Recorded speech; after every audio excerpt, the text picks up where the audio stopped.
स्वः तत्सवितुर्वरेण्यं भर्गो देवस्य धीमहि धियो यो नः प्रचोदयात्। ओम शांति शांति शांति। ओम परम पिता परमात्म। ఓం ఓముకు వందనాలు. ఋషులకు, మహర్షులకు, మునులకు, యోగులకు, గురువులకు, ఆచార్యులకు, అధ్యాపకులకు, పెద్దలకు, మాతాపితలకు, శ్రేయోభిలాషులకు, మిత్రులకు అందరికీ వందనాలు. సర్వేభ్యో నమో నమః. ఓం అత శ్రీమద్భగవద్గీత మూలము సర్వశాస్త్ర నిష్ణాత విపశ్చిద్వరేణ్య పండిత శ్రీ ముక్తిరామోపాధ్యాయ తర్వాత నామము స్వామి ఆత్మానంద సరస్వతి గారు విరచిత భాష్యోపేతము. తెలుగు అనుకృతి వేదాంగ పారంగత దర్శన తత్వవేత్త కళా ప్రపూర్ణ పండిత గోపదేవ శాస్త్రి గారు విరచిత టీకా తాత్పర్య వివరణము అవతారవాద సంయుతము. ప్రకాశకులు ఆర్య సమాజం, కూచిపూడి. ఇది విశుద్ధ భగవత్. ఇంతవరకు 4 అధ్యాయాలు పూర్తి చేసుకున్నాము. 4 అధ్యాయాలు ముఖ్యంగా కర్మయోగం గురించి, సాంఖ్య యోగం గురించి కూడా. సరైన జ్ఞానం ఉండాలి, సరైన కర్మ ఉండాలి. కర్మ కంటే జ్ఞానం గొప్పదని అనిపిస్తుంది. ఏ జ్ఞానము? మామూలు జ్ఞానం గొప్పది అంటే సరైనది కాదు. ఇందులో శబ్దం బుద్ధి అనే శబ్దం వాడడం జరిగింది జ్ఞానార్థంలో. సామ్య బుద్ధి, సమస్థితి, అటువంటి జ్ఞానము. ఏది గొప్పది? జ్ఞానము గొప్పదా, కర్మ గొప్పదా? ఏది శ్రేష్టము అనే విషయము సంశయం కలుగుతుంది. కర్మ చేయడమా? కర్మ చేస్తే ఏ కర్మ? కర్మ చేస్తే సంస్కారాలు ఏర్పడతాయి, దాని ఫలితం ఉంటుంది, అనుభవించాల్సి వస్తుంది.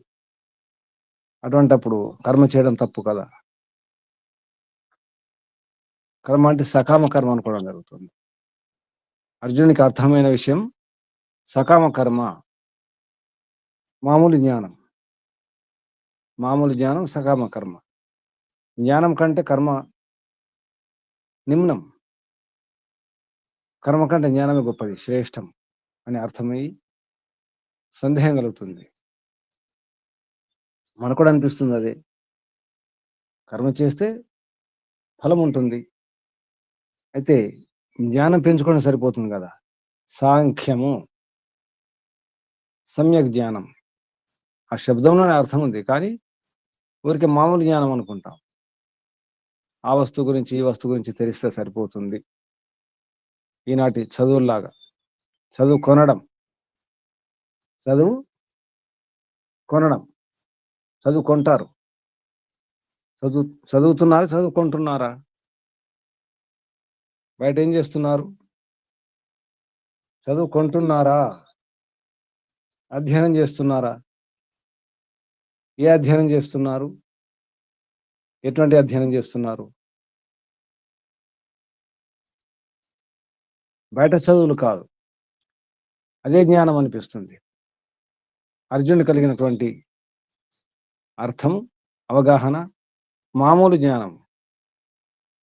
కర్మ అంటే సకామ కర్మ అనుకొని సందేహం కలుగుతుంది. కలగా పులగంగా ఉంది, అంతా ఏదో కలిసిపోతుంది అని కలిపి చెప్తున్నారు. ఇదంతా ఏమిటి? ఏం అర్థం కావడం లేదు. విడివిడిగా చెప్పండి. అంత కలగా పులగంగా ఉంది, ఏదో కలిసిపోతుంది. ఏది గొప్పది? జ్ఞానమా కర్మ అని కృష్ణుడు అడగడం జరుగుతుంది. కేశవాని శబ్దానికి అర్థం క్లేశములను దూరం చేసేవాడు అని అర్థం వస్తుంది. కేశం అంటే క్లేశములను దూరం చేసేవాడు.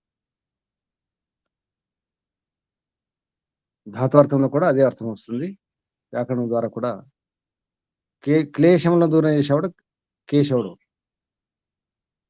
నీవే ఈ క్లిష్టములైనటువంటి కష్టములైనటువంటి క్లేశములను, ఇటువంటి సందేహాలను నీవే తీర్చగలవు ఓ జనార్దన అని సంబోధిస్తూ ఈ శ్లోకంలో చెప్పడం జరుగుతుంది. ఇది ఇప్పుడు 4వ అధ్యాయం తర్వాత 5వ అధ్యాయం, 5వ అధ్యాయం కర్మ సన్యాస ఆవశ్యకత. ఏ కర్మ సన్యాసం చేయాలి, ఏ కర్మ విడిచిపెట్టాలి, దాని ఆవశ్యకత ఏమిటో చెప్పడం జరుగుతుంది.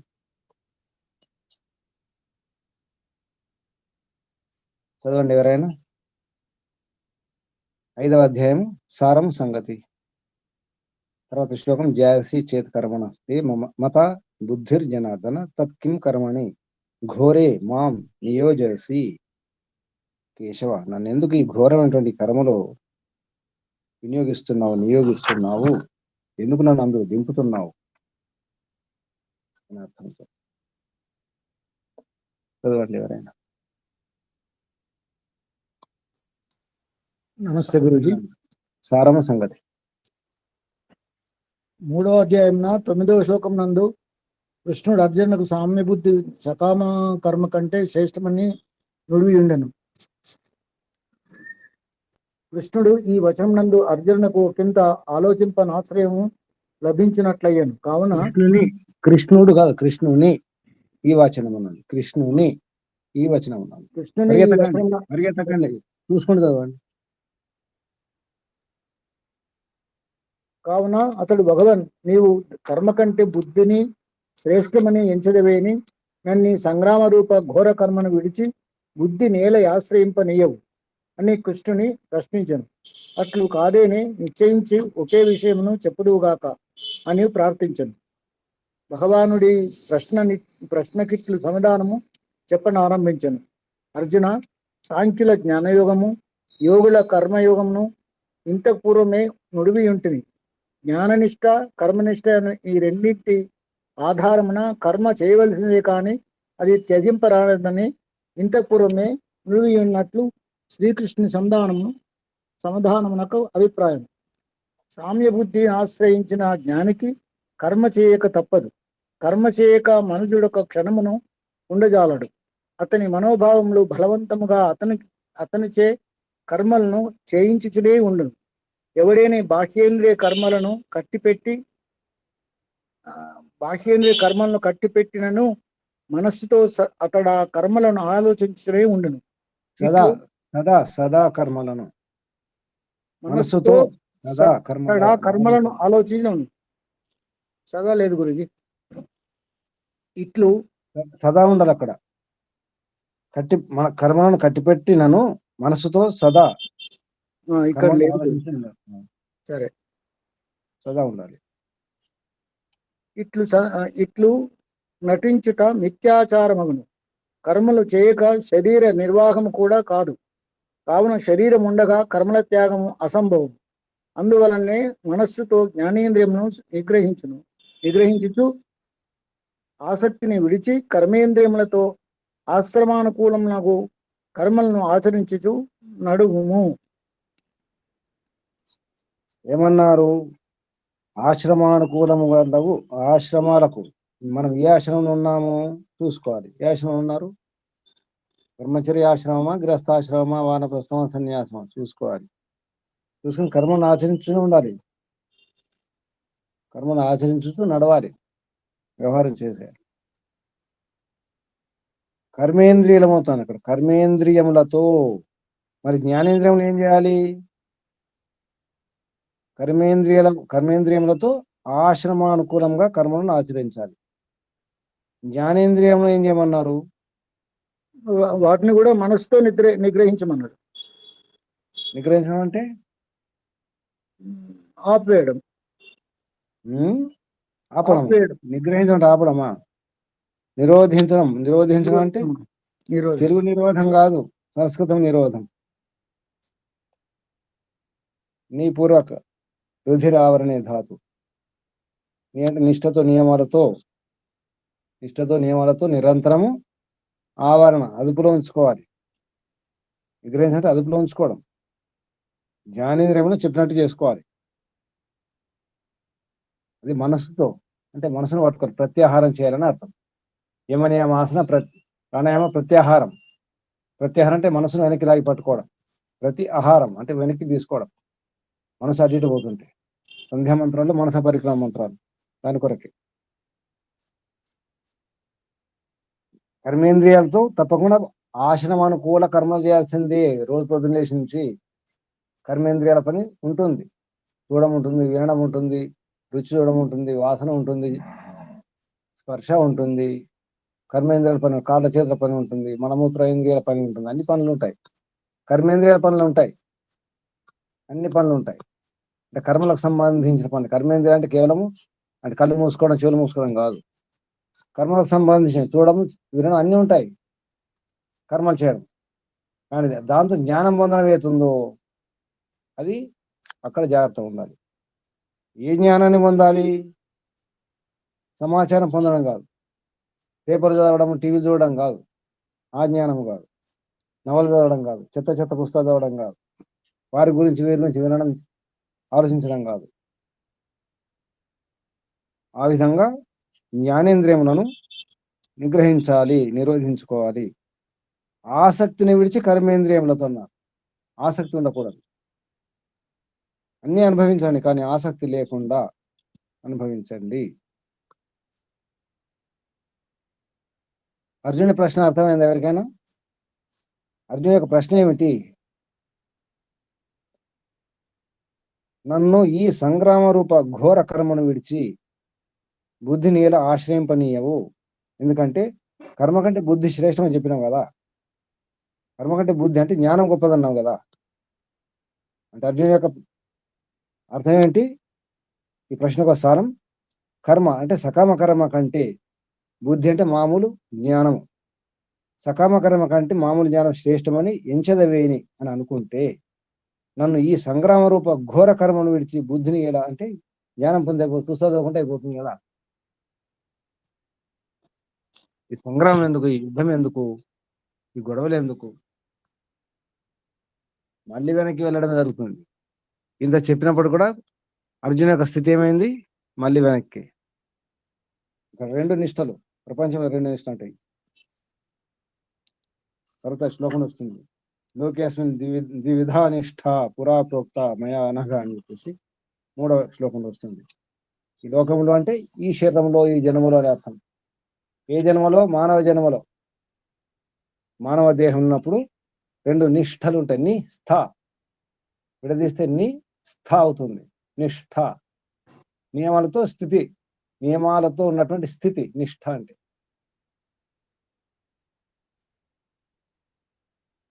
జ్ఞాననిష్ట, కర్మనిష్ట. జ్ఞానమైన కర్మైన నియమాల స్థితి ఉండాలి. నియమాలతో కూడిన స్థితి. ఈ రెండింటికి ఆధారం ఏమిటి? కర్మ చేయవలసిందే. జ్ఞాననిష్ట అయినా కర్మనిష్ట అయినా కర్మ చేయాల్సిందే. దాన్ని విడిచిపెట్టకూడదు. విడిచిపెట్టరాదు, త్యజింపరాదు. కర్మ చేయాల్సిందే, తప్పదు.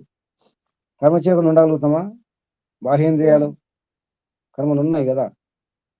అక్కడ విడిచిపెట్టినప్పటికీ, ఆగినప్పుడు కూడా, మనం పడుకున్నప్పుడు కూడా మనస్సు ఆలోచిస్తూనే ఉంటుంది. మనసులో సదా కర్మలను ఆలోచించడం అనేది మిథ్య, నటించడం అవుతుంది. లోపల అన్ని ఉన్నాయి, బయట కనిపించట్లేదు, నటన. ఇటు నటించడం మిథ్యాచారం అని అన్నాడు. కర్మలు చేయక శరీర నిర్వహణ కూడా కాదు. నిహతం కురు కర్మత్వం అని చెప్పేసి శ్లోకం వస్తుంది. ఇప్పుడు నియత కర్మలు అంటే కర్తవ్య కర్మలు చేస్తూనే ఉండాలి. కర్తవ్య కర్మ చేయకుండా ఉంటే ఈ శరీర యాత్ర ఆపి, ఈ శరీరం యాత్ర కూడా సాగదు. అంటే ఉదయం లేవడం, పడుకోవడం, మలమూత్ర విసర్జన, భోజనం, నీళ్ళు తాగడం, విశ్రామం ఇవేమి ఉండవు. అందుకే కర్మ చేయాల్సిందే, తప్పదు. ఎలా చేయాలి? కర్మ చేసే విధానం ఏమిటి అంటే కర్మనిష్ట ఉండాలి. కర్మను ఏ విధంగా చేయాలి? నియమాలతో. దాని పేరు నిష్ఠ, నియమాలతో కూడిన స్థితి. ఇందులో ఒక తప్పును చూడండి. ఈ విడిచి కొత్త పుస్తకాలు చూడండి. కొత్త పుస్తకం ఉన్నవారు పైన పేరాలో పరిచ్ఛేదం అంటాం సంస్కృతం. పరిచ్ఛేదం అంటే పేర. భగవన్ నీవు కర్మ కంటే బుద్ధిని శ్రేష్టమని ఎంచదవేని నన్ని సంగ్రామ రూప ఘోర కర్మను విడిచి బుద్ధినేలా ఆశ్రయింపనీయం అని తర్వాత అని ఉండాలి. అన్ని ఉంది అక్కడ. అన్ని కాదు, నా వద్ద కట్టేయండి, తీసేయండి అని. అన్ని అని ప్రింటింగ్ ఉంది, ముద్రణ దోషం. నీ కింద పక్కన నా వద్దుని నా వద్దు కట్టేయండి అని కృష్ణుని ప్రశ్నించెను. అర్థమైంది విషయం? ఇది అర్థం కావాలి. ఏ కర్మను విడిచిపెట్టాలి, ఏది పట్టుకోవాలి, ఏం చేయాలి అర్థమవుతుందా? ఎంత మనకే ఉపదేశం. ఇంతవరకు చెప్పిన విషయాలు ఏమైనా అర్థమైనాయా? అర్థం కాకుంటే అడగండి. అర్థమవుతుందా? విషయం అర్థమవుతుందా? మాట్లాడండి. అర్థమవుతుంది గురూజీ. మరి మాట మౌనం ఉంటే ఏమనుకోవాలి? నేను అర్థం అవ్వట్లేదు అనుకుంటాను. అర్థమవుతే శ్లోకం. ధ్యాయసి చేత్ కర్మణః తే కర్మణస్తే, కర్మణః విసర్గ సంధి విచ్ఛేదం చేస్తే తే అవుతుంది. ధ్యాయసి చేత్ కర్మణః తే మత బుద్ధిర్ జనార్దన తత్కిం కర్మణి ఘోరే మాం నియోజయసి కేశవ. కృష్ణునికి రెండు సంబోధనలు, జనార్దన, కేశవ. అర్జునుని ప్రశ్న ఇది. ఎవరు? సుజాతమ్మ గారు. ఒకటో ప్రశ్న, అర్జున ప్రశ్న ఇది. ఒకటో శ్లోకం తెలుగులో అర్థం చెప్పండి. గురుజీ. ధ్యాయసి చేత్ కర్మణస్తే తెలుగు అర్థం. అర్జున ప్రశ్న. జనార్దన, ఓ కృష్ణ, తే నీకు కర్మణః కర్మ కంటే బుద్ధి జాయసి మతాచేత్ శ్రేష్టమనే అభిప్రాయమగునెడల కేశవ కృష్ణ ఘోర కర్మమైన సంగ్రామమునందు మాం తత్కిం నియోజయసి నన్ను ఎందుకు నియోగించుచున్నావు? తాత్పర్యము. అర్జునుడు స్థితప్రజ్ఞుని లక్షణములు వినిన అనంతరము కృష్ణుని ప్రశ్నించుచున్నాడు. కేశవ, కర్మ కంటే జ్ఞానము శ్రేష్టమని నీవు అంగీకరించు పక్షమున నన్ను ఈ భయంకర యుద్ధ కర్మను ఉనర్చమని ఏల నియోగించుచున్నావు అని ప్రశ్నిస్తున్నాడు గురుజీ. ఓం. ఇంతవరకు చెప్పుకున్నది అదే విషయం. ధ్యాయసి అంటే గొప్ప శ్రేష్టమని. ధ్యాయసి మత చేత్ అంటే నీ అభిప్రాయం శ్రేష్టం అనుకుంటే, కర్మ కంటే బుద్ధి అంటే జ్ఞానం. ఓ కృష్ణ, జనార్దన, కేశవ అంటే కేశవును దూరం చేసేవాడా.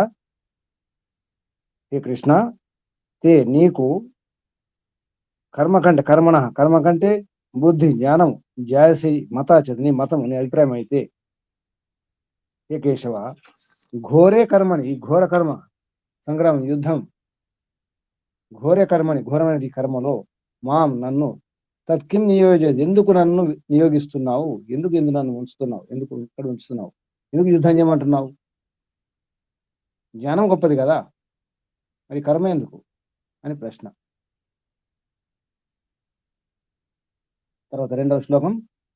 వ్యామిశ్రేణ ఇవ వాక్యేన బుద్ధిం మోహయసి ఇవ మే తద్ ఏకం వద నిశ్చిత్య ఏన శస్త్రయో అహం ఆప్నుయాం. వ్యామిశ్రేణ వి అమిశ్రేణ ఇవ. వ్యామిశ్రేణం, మిశ్రణ అంటే కలపడం, వ్యామిశ్రణ అంటే కలగాపులగం అన్నమాట, అన్ని కలిపేయడం.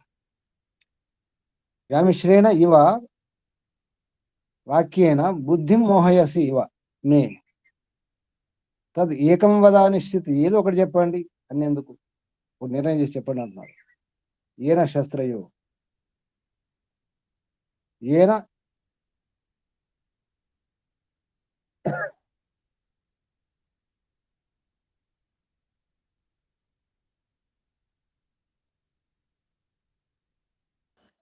ఓం గురుజీ, మ్యూట్ లో ఉన్నారు గురుజీ మీరు. ఏన శ్రేయ, అక్కడ శస్త్రయ ఉంది, ప్రింటింగ్ మిస్టేక్ అది. ఏన శ్రేయ, ఏది శ్రేయస్సో చెప్పండి. అహం ఆప్నుయాం, దీన్ని పట్టుకోవాలి నేను. వీళ్ళు అర్థం చెప్పండి మహేశ్వరమ్మ గారు. ఓం గురుజీ. ఓం గురుజీ. వ్యామిశ్రేణ వాక్యేన ఇవ, మిశ్రిత వాక్యముతో చెప్పుచున్నట్లు, మే నా బుద్ధిని మోహయసి ఇవ, భ్రాంతి పెట్టుచున్నట్లు నావు. ఏన అహం శ్రేయ ఆప్నుయాం, దేని వలన నేను శ్రేయస్సును పొందుదును.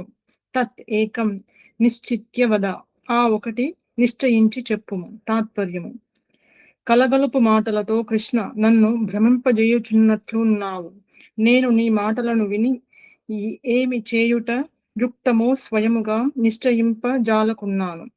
నేనేమి చేయవలనో, దేని వలన నాకు శ్రేయస్సు కలుగునో యొక్క మార్గము నీవు నిర్ణయించి చెప్పుదువుగాక అనగా కృష్ణుడు చెప్పుచున్నాడు. నీవే నిర్ణయం చెప్పుదువుగాక. మనం మాట్లాడే వ్యవహారం లాగా ఉంది ఇది. అన్ని చెప్పేస్తే ఏమనిపిస్తుంది? ఏదో ఒక నిర్ణయం చెప్పండి, అది ఏమంటారు, ఇది ఏమంటారు, ముందు ఏం చేయమంటారు, ముందు ఏం చేయాలి? ఇప్పుడు 4 పనులు చెప్పిన తర్వాత, ఏదైనా కూలి ఉన్నప్పుడు పని మనుషులు 4 పనులు ఒకసారి చెప్పేస్తాం అని చెప్పేసరికి ఏది ముందు చేయాలో ఏది తర్వాత చేయాలో అర్థం కాదు. అప్పుడు అవుతారు వాళ్ళు. ఇందులో ఏది ముందు చేయాలి, దేని తర్వాత ఏం చేయమంటారు, ముందు ఏం చేయమంటారు అన్నట్లుంది. అన్ని ఒకసారి చెప్తే ఏమర్థం అవుతుంది? మనకు అలాగే అనిపించిందా లేదా? అలాగే ఉంటుంది. అప్పుడు కర్మ చేయమంటారు, కర్మ కాదంటారు, జ్ఞానం అంటారు, అది గొప్పదంటారు, ఇది గొప్పదంటారు. ఏం చేయాలి అర్థం కాదు. ఈ శాస్త్రం ఒక రకంగా, ఆ శాస్త్రం ఒక రకంగా, వారొకటి అంటారు, వీరొకటి అంటారు, రకరకాలు చెప్తుంటారు. అసలు ఏ మార్గంలో వెళ్ళాలి, ఎటు వెళ్ళాలి, ఏం చేయాలో అర్థం కాదు.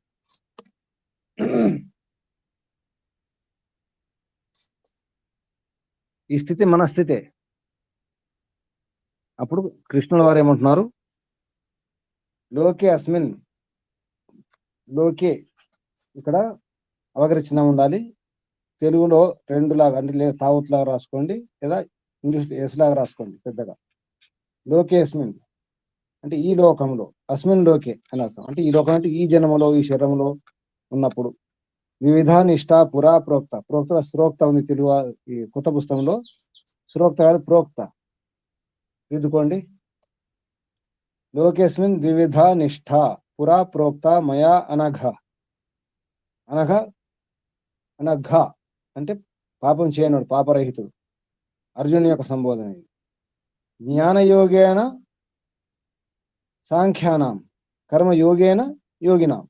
ఓ అనఘ, ఓ అర్జున, ఓ పాపరహిత అర్జున అని సంబోధించి చెప్పడం జరిగింది కృష్ణుని యొక్క సమాధానం. 2వ శ్లోకం, 1వ శ్లోకం, 2వ శ్లోకం ప్రశ్నలు అవి. 3వ శ్లోకం ఇది సమాధానం. తెలుగు అర్థం ఎవరున్నారు? పుస్తకాలు ఉన్నవారు? పద్మావతమ్మ గారు ఉన్నారా? మునిశేఖర్ గారు, ప్రభు గారు, పుస్తకాలు ఉన్నవారు చెప్పండి ఎవరైనా. వాణమ్మ గారు. 3వ శ్లోకం ఓం గురుజీ. చెప్పండి అమ్మా మహేశ్వరమ్మ. కృష్ణుని సమాధానము: అనఘ, పాపరహిత అర్జున, పురా పూర్వము మయా నాచే అస్మిన్ లోకే, ఈ లోకమున, సాంఖ్యానాం జ్ఞానయోగేన, జ్ఞానులకు జ్ఞానము ద్వారమునను, కర్మయోగేన యోగినాం, కర్మయోగము మూలమున యోగులకు, ద్వివిధ నిష్ఠ, 2 విధములగు నిష్ఠ ప్రోక్త చెప్పబడినది. తాత్పర్యము: పాపరహితుడవగు ఓ అర్జున, ఈ లోకమున జ్ఞానులకు సాంఖ్యయోగము, యోగులకు కర్మయోగము అని 2 రకములైన స్థితులు ఇంతకు పూర్వము నీకు తెలిపియుంటిని. ఓం గురుజీ. ఇంత ముందే చెప్పడం జరిగింది. 2వ అధ్యాయంలో, 3వ అధ్యాయంలో జ్ఞానయోగం గురించి, అంటే సాంఖ్యయోగం, కర్మయోగం గురించి చెప్పడం జరిగింది. 2 రకాల స్థితులు, నిష్ఠలు. ద్వివిధ నిష్ఠ, 2 నియమాలతో కూడినటువంటి స్థితులు ఉంటాయి. అది ఎవరికి? ఈ కర్మయోగం జ్ఞానయోగం ఎవరికి అవసరం? కర్మయోగం జ్ఞానయోగం ఎవరికి అవసరం? ఏ పక్షికి అవసరం? ఏ ప్రాణికి అవసరం? బోధ, ఈ ఉపదేశం ఎవరికి అవసరం? మానవ ప్రాణికి. మానవులకు గురుజీ. ఎవరు మానవులు? నా కోసం. వెంటనే రండి, వెంటనే సెట్ అయిపోండి. మానవులు అంటే ఎవరో దూరం అనిపిస్తుంది మనకు. ఓ మానవుడు అంటే నేను కాదు, ఎక్కడో ఉన్నాడు వాడు అని అనిపిస్తుంది. ఈ సంబోధన వినగానే మన మానవుడు అనేసరికి నాకు సంబంధం లేదనిపిస్తుందా లేదా? ఒకసారి ఏమనిపిస్తుంది? మానవుల కంటే ఏ దేశ మానవులకు, ఏ యుగం మానవులకు అని అనిపిస్తుంది నాకు. నాకే అనేసరికి ఏమవుతుంది? నాకే ఈ ఉపదేశం, నా కొరకే, మనకే ఇది, నాకే. పాపరహిత అర్జునుడు ఎవరు? పాపరహిత అర్జునుడు ఎవరు?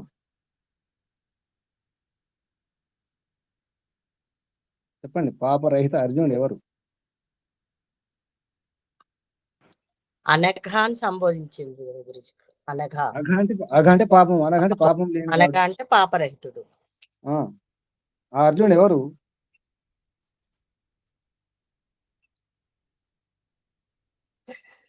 ఆ అనఘుడు ఎవరు? అర్జునుడు. నేనే నాకే బోధ చేస్తాను. నేనే పాపరహితుణ్ణి. ఒకవేళ అర్జునుడు పాపాత్ముడైతే కృష్ణుడు ఉపదేశం ఇచ్చేవాడా? ప్రశ్న, ఈ సందేహం. అర్జునుడు కనుక పాపాత్ముడైతే, పాపయుక్తుడైతే ఉపదేశం ఎలా ఉండేది? దుర్యోధనుడికి ఇటువంటి ఉపదేశం ఎందుకు ఇవ్వలేదు? ఎందుకు ఇవ్వలేదు చెప్పండి?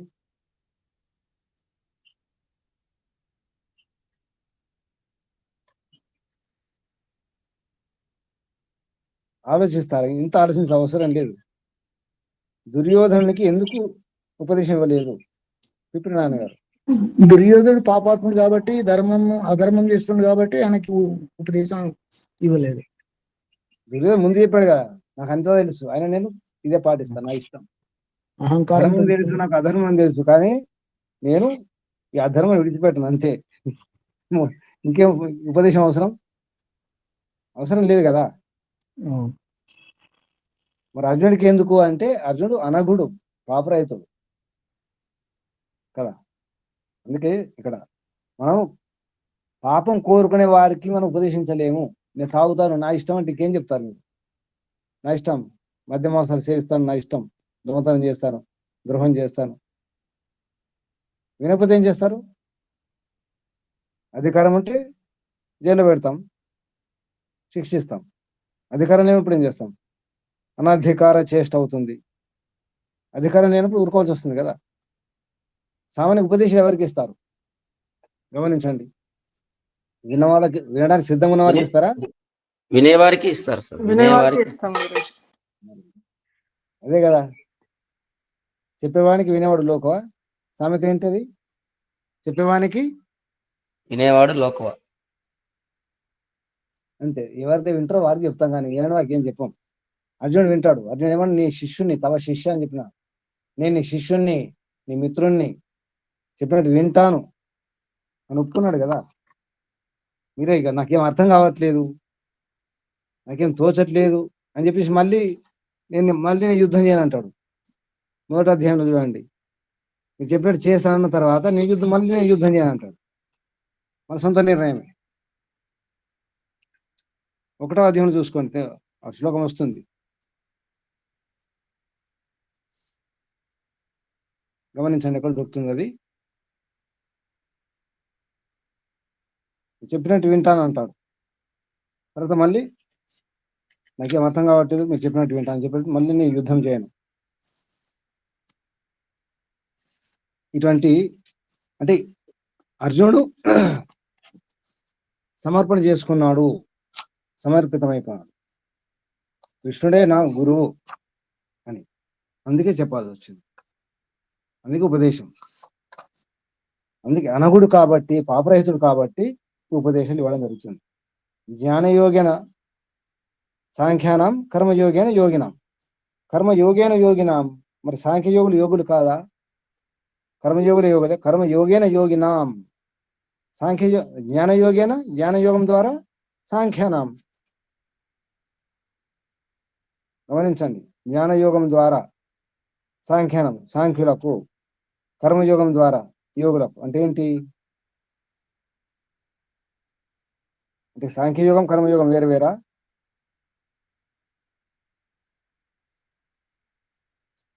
జ్ఞానం లేకుండా కేవలం కర్మ చేస్తూ యోగాభ్యాసం చేస్తే సరైన యోగాభ్యాసం అవుతుందా? తెలియకుండా పని చేస్తే ఎలా ఉంటుంది? తెలియకుండా పని చేస్తే ఆ పని ఎలా నష్టం ఉంటుంది? జరుగుతుంది. నష్టం జరుగుతుంది సార్. తెలుసుగానే పని చేయను, తెలుసుగానే చేయను. దారి తెలుసు. సాంఖ్యము లేకుండా కర్మయోగము కాదు కదా గురూజీ. అదే అమ్మా, తెలియకుండా పని చేస్తే ఉంటుంది. నాకు ఆ. తెలియదని ఏదో పని చేస్తాను, ఎలా ఉంటుంది? నాకు కారు రాదు, కారు నడిపిస్తాను, ఎలా ఉంటుంది? స్టీరింగ్ రాదు, బ్రేకులు తెలియదు, ఏం తెలియదు, ఆయన నేను కారు నడిపిస్తానంటే ఎలా ఉంటుంది? కారు యాక్సిడెంట్ అవుతుందా లేదా? అన్నీ తెలుసు కానీ నేను కారు నడిపించను, తెలుసు కానీ చేయను. అది ఎలా ఉంటుంది? తెలిసి చేయకపోవడము, తెలియకుండా చేయడం రెండు తప్పే. తెలుసుకొని చేయండి, బాగా అర్థం చేసుకొని చేయండి, స్పష్టంగా తెలుసుకొని చేయండి. అందుకే జ్ఞానం అవసరమే, కర్మ అవసరమే. జ్ఞానయోగము కర్మయోగం రెండు అవసరం. తర్వాత శ్లోకం చూడండి. నా కర్మణాం ఆరంభాన్ నైష్కర్మ్యం, నా కర్మణాం అనారంభాత్ నైష్కర్మ్యం పురుషో అశ్నుతే నచ సన్యాసనాద్ ఏవ సిద్ధిం సమాధిగచ్చతి. చెప్పండి, తెలుగులో అర్థం చెప్పండి. నా కర్మణం అనారంభాత్. ఓం గురూజీ. 4వ శ్లోకం. పురుషుడు కర్మణం అనారంభాత్ కర్మల నారంభింప నందున నైష్కర్మ్యం న అశ్నుతే కర్మాభావమును బొందడు.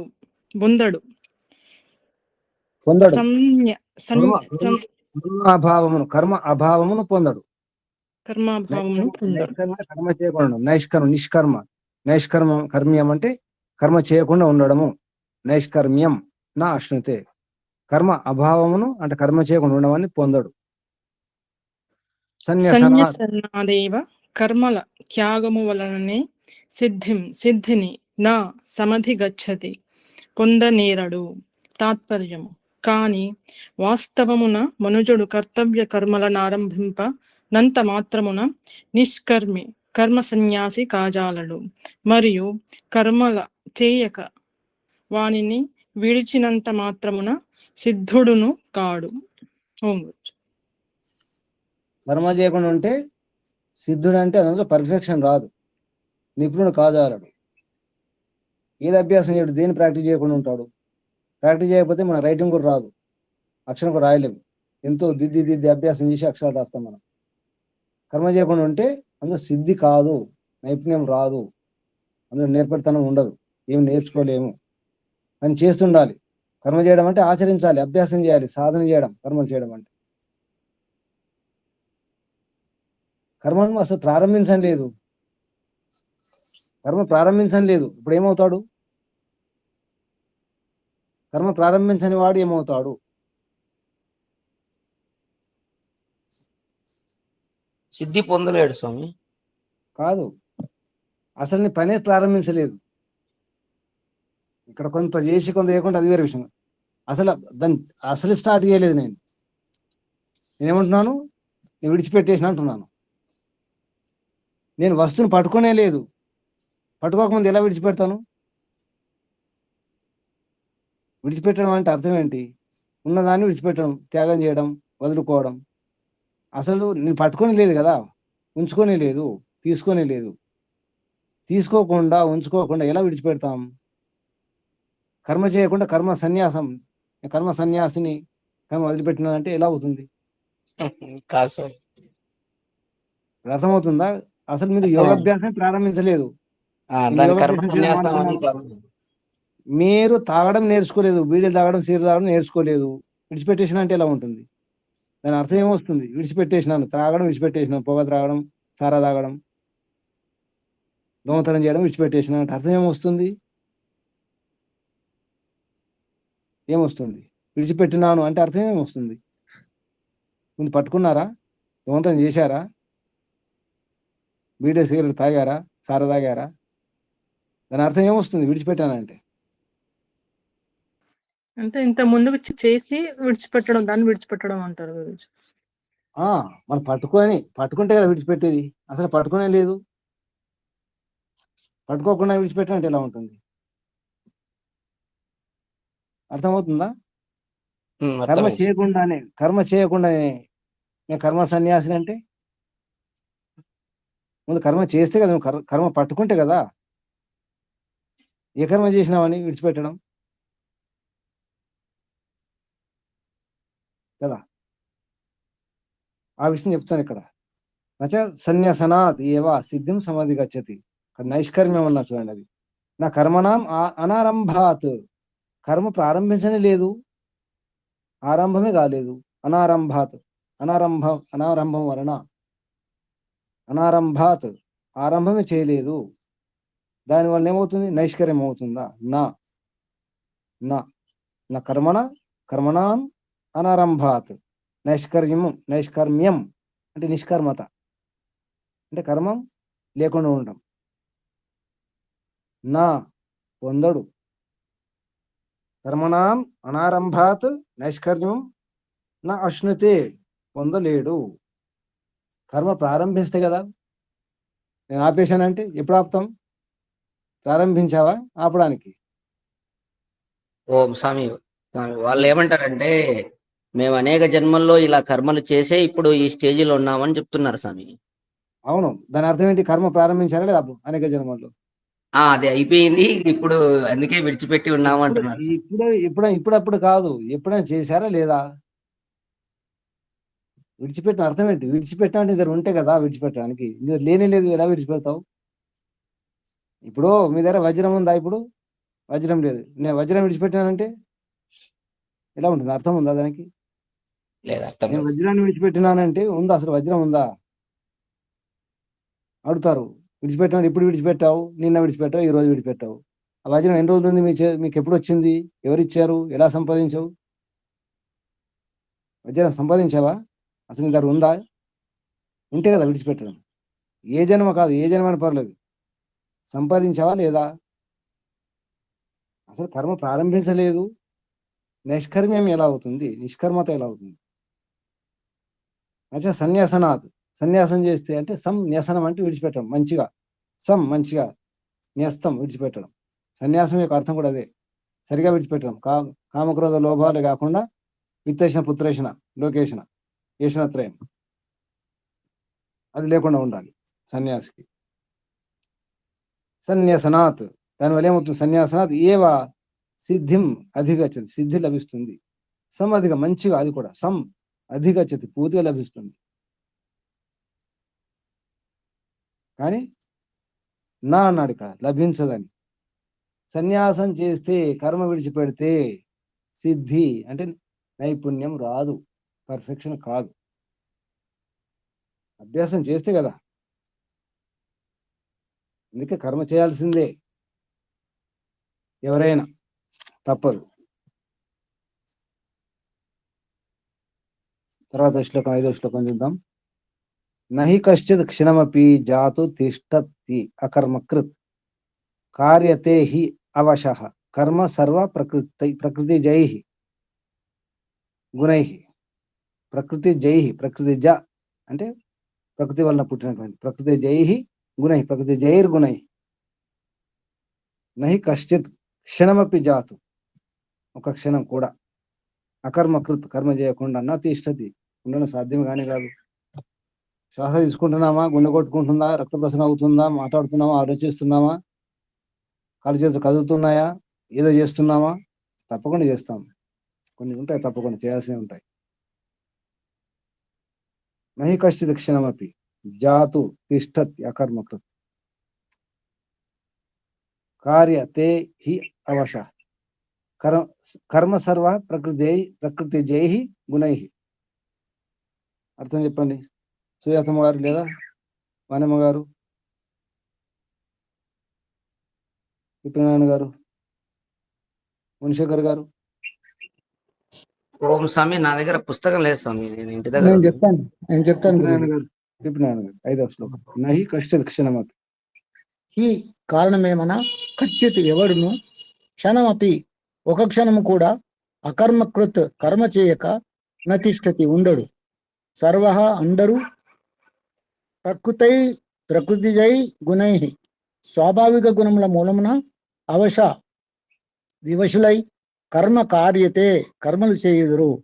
తాత్పర్యం కారణమేమన లోకమున ఎవడును కర్మలను ఆచరింపక ఒక క్షణమైనను ఉండలేడు. తన స్వభావమునకు అనుకూలముగాను ఏవో పనులు చేయుచునే ఉండును. మనుజుడు సాత్వికుడో రాజసికుడో లేక తామస గుణము కలవాడో అయి ఉండును. సత్వ రజస్తమో గుణములు ప్రకృతికి సంబంధించినవి. ఆ గుణములతో ఏ మానవుని చిత్తం ఏర్పడును. ఆ గుణములతోనే మానవుని చిత్తం ఏర్పడును. ఇందేదో ఒక గుణం అధికంగా మిగిలిన 2 గుణములు తక్కువగాను అతని చిత్తమున ఉండును. ఏ గుణం అధికంగా ఉండునో తద అనుకూలమైన పనుల్లో అతడు ప్రవర్తించును. ఓం. ఏ గుణం ఉంది ఇప్పుడు విపినారాయణ గారు? మీలో ఏ గుణం ఉంది? సత్వగుణమా, రజగుణమా, తమ గుణమా? ఎలా తెలుస్తుంది? సత్యార్థ ప్రకాశం 9వ అధ్యాయం చూసుకొని తెలుస్తుంది. 9వ సముల్లాసం సత్యార్థ ప్రకాశం 9వ సముల్లాసంలో గుణాల గురించి ఉంది. లేదంటే నేను జీవన కళ పుస్తకంలో కూడా ఆ విషయం తీసుకోవడం జరిగింది. మనసులో రకరకాల గుణాలు ఉంటాయి. ఆ గుణాలు బట్టి జన్మలు వస్తాయి. ఎటువంటి ఉత్తమ, మధ్యమ, నికృష్ట రజగుణం, ఉత్తమ, మధ్యమ, నికృష్ట తమగుణం, అలాగే సత్వగుణం గురించి, దానివల్ల ఎటువంటి వ్యవహారాలు ఉంటాయి, ఎటువంటి జన్మలు వస్తాయి, ఏం చేస్తాం, ఏ పని చేస్తాం, అన్నీ ఉన్నాయి దాంట్లో. ఇప్పుడు మనం ఏ గుణంలో ఉన్నా కూడా తెలుసుకోవచ్చు. నాలో ఇప్పుడు ఏ గుణం ఉంది, ఏ గుణం ఎక్కువ ఉంది, ఏది పని చేస్తుంది కూడా తెలుసుకోవచ్చు. సత్వ రజతమ గుణాల గురించి తెలుసుకోవాలి. ఆ ప్రకృతికి సంబంధించిన గుణాలు, వాటి వలన ప్రకృతి జైహి అంటే ప్రకృతి వలన పుట్టినటువంటి గుణాలు. ఆ గుణాలకు వివశులై అంటే కొట్టుకుపోయి వాటి కంట్రోల్లో ఉండిపోయి కర్మ చేస్తారు. ఎవరి కంట్రోల్ ఉన్నారు ఇప్పుడు? మీరు మీ కంట్రోల్ మీరున్నారా, పరమాత్మ కంట్రోల్ ఉన్నారా, ఈ గుణాల కంట్రోల్ ఉన్నారా? ఇది పట్టుకోవడం అవసరం. అందుకే అప్పుడు కొన్ని లోపల దయ్యాలు పనిచేస్తుంటాయి. ఏ దయ్యాలు? ఈ దయ్యాలే తమో గుణం, రజోగుణం, సత్వగుణం, ఈ 3 దయ్యాలు ఉంటాయి. అవి ఆడిస్తుంటాయి, మనం ఆడుతుంటాం కదా. అనిపిస్తుందా? భగవంతుడు ఆడిపిస్తున్నాడా, మనం ఆడుతున్నామా? ఎవరు ఆడిస్తున్నారు? ఇది తెలుసుకోవాలి. అందుకే సత్వగుణం కూడా దయ్యం కిందకి వస్తుందా గురూజీ? పక్క దయ్యం, అసలు పెద్ద దయ్యం అదే. సత్వగుణం పెద్ద బంధనానికి కారణం అదే. రాగం, సుఖానుషయ రాగాన్ని కలిగిస్తుంది. వెళ్ళొద్దంటుంది, అంటుకుంటుంది. రాగం అంటే రంగు కదా, అంటుకుంటుంది, అద్దుకుంటుంది. పెద్ద బంధనం అదే. మోహమే నయం, ఇక తమగుణమే నయం. కొద్దిసేపు, అది ఎక్కువసేపు ఉండదు. ఈ గుణాలు కదా ప్రకృతికి సంబంధించినవి కదా. ప్రకృతికి సంబంధించిన అన్ని కూడా బంధనానికి కారణమవుతాయి. ఈ శరీరం కూడా ప్రకృతికి సంబంధించింది, ఇది బంధనమే. ఈ శరీరంతో ఉన్న సంబంధాలు కూడా, బంధు బాంధవులు, ఈ మిత్రులు, ఈ వస్తువులు, ఈ భవనాలు, ఈ వాహనాలు, ఈ ధనం అన్ని అంటుకున్నాయి, మనం అంటుకున్నాం. అందుకే ఏడుస్తాం. జడం ఎప్పుడు అంతే. ప్రకృతికి సంబంధించిన ప్రకృతి జైహి గుణై, ప్రకృతి వలన పుట్టినటువంటి ఈ గుణాలు ఏవైతున్నాయో వీటి మూలమున అవశ కార్యతే హి అవశులైపోతారు. అంటే వివశులైపోతారు.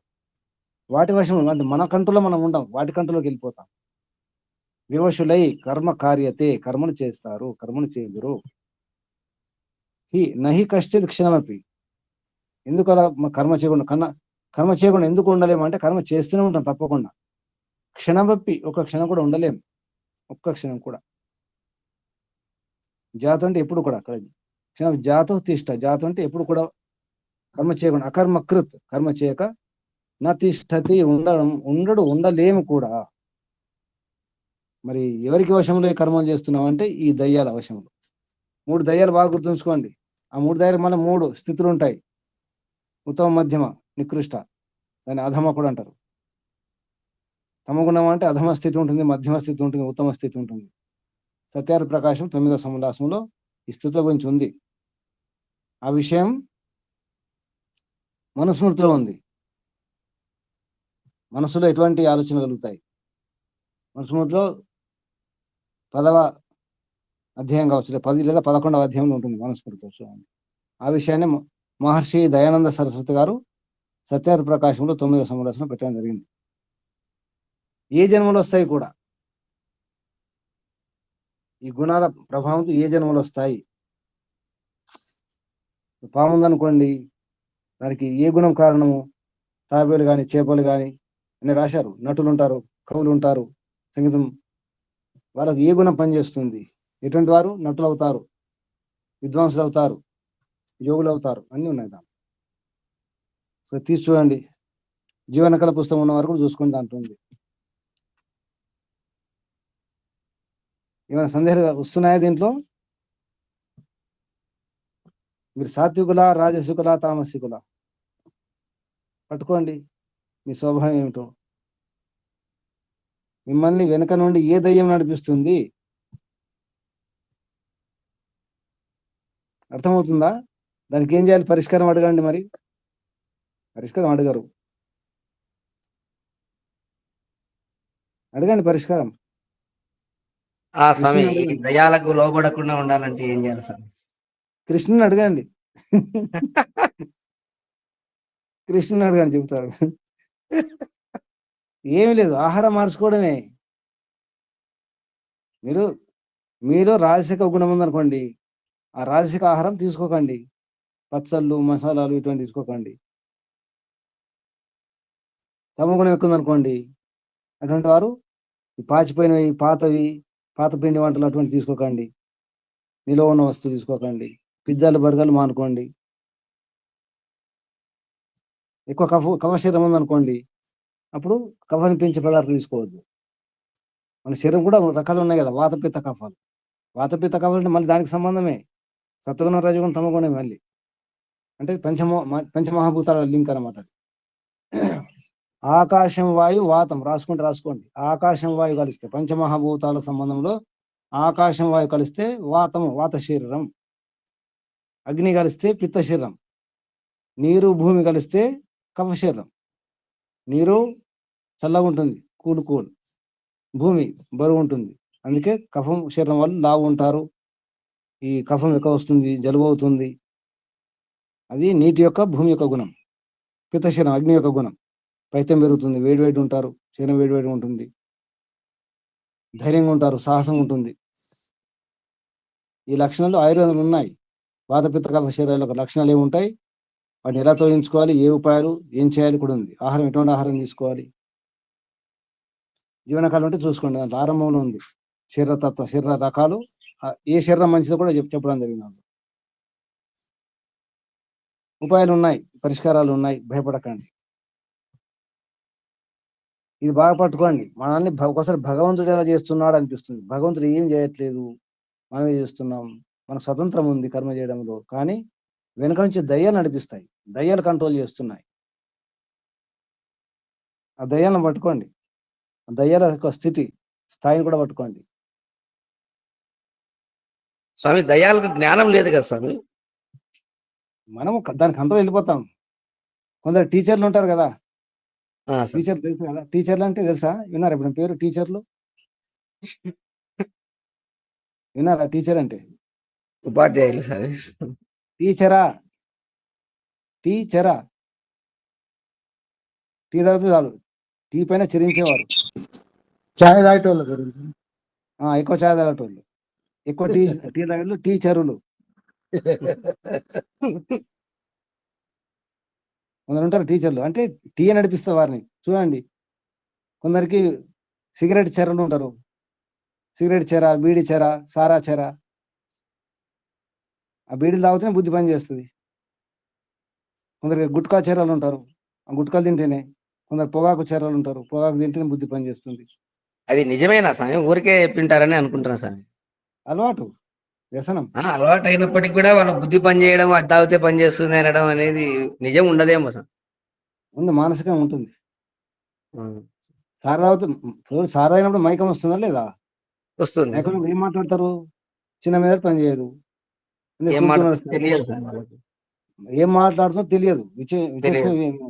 కంట్రోల్ ఉండదు కదా, నియంత్రణ ఉండదు, బుద్ధి పని చేయదు. ఏదో మాట రోడ్ల మీద తూరుతూ నడుస్తారు కదా, వాళ్ళ శరీరం కూడా వాళ్ళ అదుపులో ఉండదు. అంటే ఏంటి? తినే పదార్థం మనల్ని కంట్రోల్ చేస్తుంది, మన నడకను, మన మాటను కూడా కంట్రోల్ చేస్తుంది, మన బుద్ధిని, మన ఆలోచన కూడా కంట్రోల్ చేస్తుంది. పదార్థం అంటే జడమే కదా పదార్థం. టీ కానీ, బీడీలు కానీ, సిగరెట్లు కానీ, సారా కానీ అన్ని జడ పదార్థాలే కదా. ఈ శరీరం కూడా జడమే కదా, మనసు జడమే కదా, ఇంద్రియ జడమే కదా, అది పని చేస్తుంది. మరి అది జడమే, ఇది జడమే. ఇంద్రియ జడమే, శరీరం జడమే, ఈ ప్రకృతి జడమే. వాటి కంట్రోల్ వెళ్ళిపోతాం. అంటే ఆత్మశక్తి లేకపోతే కొట్టుకుపోతాం. ఇప్పుడు ఏం చేయాలి? ఆత్మశక్తిని పెంచుకోండి, మంచి ఆహారం తీసుకోండి. తర్వాత శ్లోకం చూడండి, చెప్పండి అమ్మా.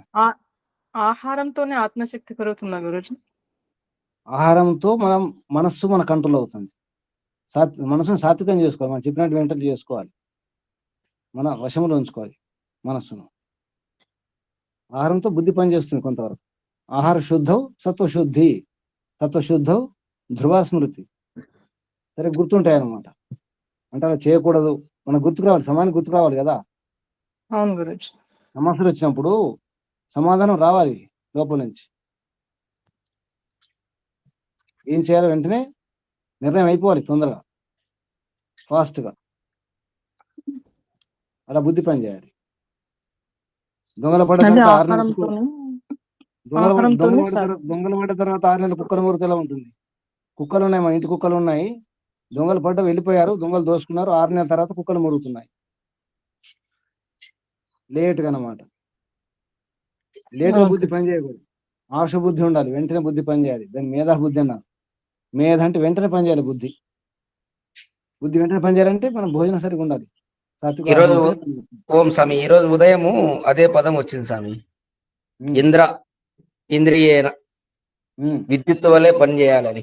వెంటనే పని చేయాలి, కరెంటు స్విచ్ అయినా లైట్ రావాలి, అంత ఫాస్ట్ ఉండాలి. అసలు ఇంద్రియం అంటేనే ఇంద్రుని యొక్క సాధనం. అంటే ఈ జీవాత్మ యొక్క సాధనం ఇంద్రియం. ఇంద్రుడు ఎవరు? జీవాత్మ. ఆత్మ యొక్క శక్తి, ఆత్మ యొక్క పవర్ ఎలా ఉంటుంది? కరెంట్ లా ఉంటుంది. ఇంద్రుడు కదా, మెరుపు. ఎందుకంటే మెరుపు కూడా స్తనయుత్తును అంటే మెరుపు, పిడుగు, అలా ఉండాలి. 6వ శ్లోకం చూద్దాం. కర్మేంద్రియాన్ని సంయమ్య. సంయమ్యక ఏముంది ఇక్కడ? సంయష్యు ఉంది, మారాయండి అది. కొత్త పుస్తకాలు. కర్మేంద్రియాన్ని సంయమ్య, సంయష్యు ఉంది, అది మా చేసుకోండి. కర్మేంద్రియాన్ని సంయమ్య యః ఆస్తే మనసా స్మరన్ ఇంద్రియార్థాన్ విమూఢాత్మ మిథ్యాచార స ఉచ్యతే. మిథ్యాచారుడు ఎవరు చెప్తున్నారు ఇక్కడ? ఎవరు మిథ్యాచారులు, అసత్యాచారులు ఎవరు చెప్తున్నారు? చెప్పండి, పుస్తకం ఉన్నవారు గురుజీ. చెప్పండి. 6వ శ్లోకం. కర్మేంద్రియాన్ని సంయమ్య. మీ పుస్తకం అమ్మ ఆగండి, మీ పుస్తకం కొత్తదా పాతదా? ఇప్పుడు ఇక్కడైతే సరి చేసుకున్న గురుజీ, సంయమ్య దగ్గర. అంటే కొత్త పుస్తకమే గురుజీ. తప్పులు చాలా ఉన్నాయి. యహ విమూఢాత్మ, ఏ భ్రాంత పురుషుడు కర్మేంద్రియాన్ని సంయమ్య. మహాప్రాణం చెప్పండి. మహాప్రాణం. ఏ భ్రాంత పురుషుడు కర్మేంద్రియాన్ని సంయమ్య వాగాది కర్మేంద్రియముల ను క- లనా అని ఉంది గురుజీ, లను కదా గురుజీ ఇక్కడ. కర్మేంద్రియాలను ఆ, కర్మేంద్రియాలు అంటే కట్టి కర్మేంద్రియాలను రాదు అని చెప్తా. కర్మేంద్రియాలను కర్మేంద్రియములను ఉమ్. కట్టిపెట్టి ఇంద్రియార్థాన్ విషయములను మనసా స్మరన్ మనస్సుతో స్మరించుచు ఆస్తే ఉండునో సహ వాడు మిథ్యాచార ఉచ్యతే అసత్యాచారములు కలవాడుగా చెప్పబడును. తాత్పర్యము: కొందరు హస్తపాదాది కర్మేంద్రియములను కట్టిపెట్టి కర్మలను ఆచరింపని వారై మనస్సుతో ఇంద్రియార్థములైన రూపరసాదులను స్మరించుచుందురు. అట్టివారు కర్మ సన్యాసులు కాని జ్ఞానులు కాని కారు. వారు మూఢాత్ములు, మిథ్యాచారులు, అసత్యాచరణ కలవారుగా ఎన్నబడుదురు. గురుజీ నమస్తే. గురుజీ. మిథ్యాచారులు, అసత్య ఆచరణ, అసత్యాచరణ, అసత్య ఆచరణ. విమూఢాత్మ, మామూలు మూఢాత్మ కాదు, విశేషమైన మూఢాత్ములు వారు. మామూలు మూఢులు కాదు, విమూఢ అంటే విమూఢ వి విశేషమైన యాడ్ మూఢులు. చేసుకోవాలి గురుజీ ఇక్కడ. విశేషమైనటువంటి మూఢాత్ములు వారు, మిథ్యాచారులు, అసత్యాచరణ గలవారు అని అనబడతారు. సాగుచేత అతడు అనబడతాడు. ఎవడు? ఏం పని చేయరు అంటే హస్తపాద కర్మేంద్రులను కట్టిపెట్టి ఏం పని చేయరు, కూర్చుంటారు, ఏ పని చేయరు. కానీ ఏం చేస్తారు వారు? మనస్సుతో ఏం చేస్తున్నారు? ఇప్పుడు వ్యభిచారం అనుకోండి, శరీరంతో వ్యభిచారం చేయరు, మానసిక వ్యభిచారం చేసేవారు ఉంటారు. మనసులో అన్ని అవే ఉంటాయి, అవే కోరికలు ఉంటాయి. నేను వ్యభిచారాన్ని కానంటారు, నేను దొంగను కానంటారు. మనసులో దొంగతనం చేస్తూనే ఉంటారు, అబద్ధం ఆడుతూనే ఉంటారు, మనసులో ద్రోహం చేస్తూనే ఉంటారు మనసులో. మరి వారు కర్మ సన్యాసులు ఎలా అవుతారు? కర్మ చేస్తున్నారు కదా మనసులో. అటువంటి వారు జ్ఞానులు గారు, కర్మ సన్యాసులు గారు. వారు ఎవరు మరి? విమూఢాత్మ మిథ్యాచార స ఉచ్యతే. కర్మేంద్రియాన్ని మాత్రం సంయమ్య, కంట్రోల్ ఉంచుకుంటారు, సంయమంలో ఉంచుకుంటారు. కర్మేంద్రియ ఏమిటి? కర్మేంద్రియాలు ఏమిటి? వాక్ ఆది అన్నారు, వాగాది కర్మేంద్రియాలు. కాళ్ళు, చేతులు, వాయుప్రస్థ, మరేంద్రియం, మూత్రేంద్రియం, నాలుక, ఇవి 5. వాటిని సంయమ్య, అదుపులో ఉంచుకొని ఏం చేస్తారు? ఎవడైతే ఆస్తి ఉంటాడు, మనసుతో స్మరిస్తూనే ఉంటాడు. వీటిని ఇంద్రియార్థములను, ఇంద్రియ సంబంధించిన అర్థములు ఏమిటి? రూపరసగంధ స్పర్శ ఏవుతున్నాయి వాటిని, శబ్ద స్పర్శ రూపరసగంధాలను లోపల అన్ని చేస్తూనే ఉంటారు. కొందరైతే లోపల ఏమనుకుంటారో బయట అంటుంటారు. పెద్దవారు ఒక వయసు వచ్చిన తర్వాత ఎవరు ఉండరు, అక్కడ మాట్లాడుతుంటారు. పాపం లోపల ఎటువంటి ఆలోచనలు వస్తాయో వాటిని లోపల అనుకోవడం కాదు, బయటగానే ఇస్తారు.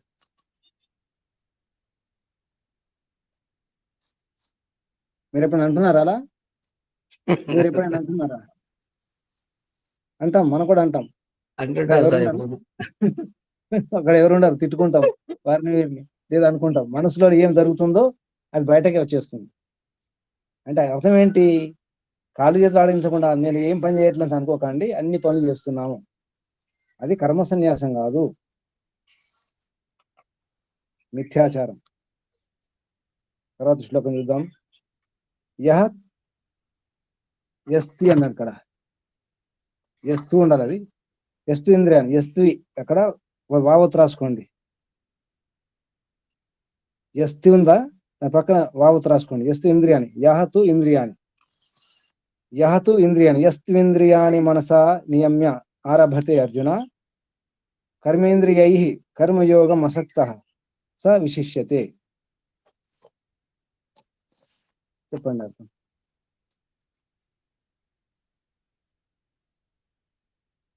చెప్పండి అమ్మా, సుజాతమ్మ చెప్పండి.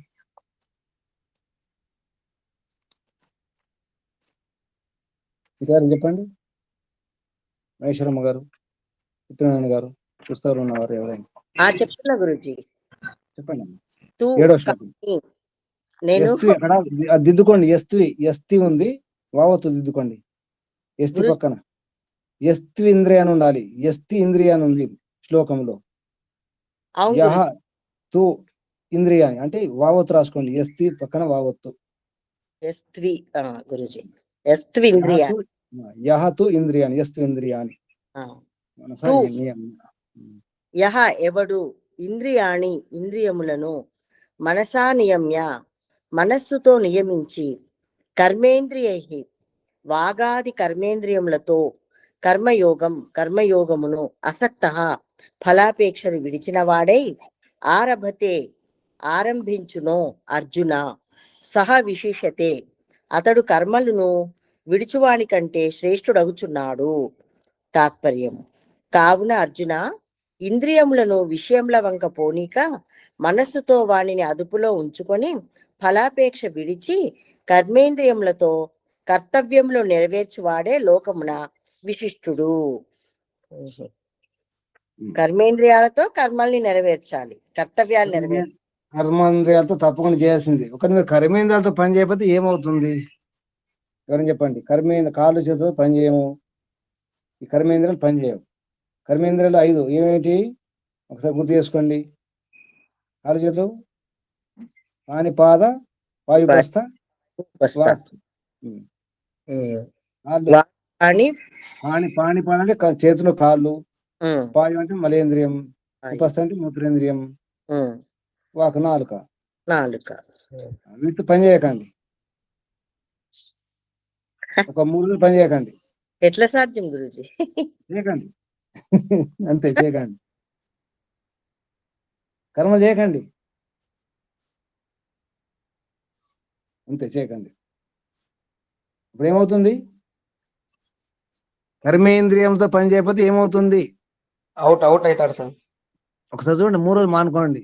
మలమూత్రాలు బంద్, కాలు చేతులు అసలాడించొద్దు, వేలాడించొద్దు, కాళ్ళు ఆడించొద్దు, చేతులు ఆడించొద్దు,